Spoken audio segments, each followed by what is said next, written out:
یو صحابي وای د دواړو جهانو سردار یو ورځ وفرمایل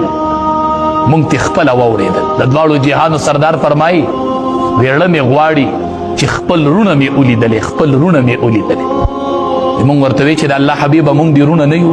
وی چې نه تاسو زما اصحاب صحابه مې یې رونه مې هغه دي چې هغه لا دنیا ته اوس راغلي نه دي زه به یې لیدی نه یم او په ما به ایمان راوړی دا امت یادوئ لا راغلي وي نه دي دنیا نو صحابي ورته وی ته به دا خپل رونه بیا پیژنې په قیامت کې چې تا لیدي نه دي راغلي نه دي نو ته به یې څنګه پیژنې بیا په میدان محشر کې به یې وپیژنې امام الانبیا ورته ډېر ښکلی مثال پیش کړو ورته وی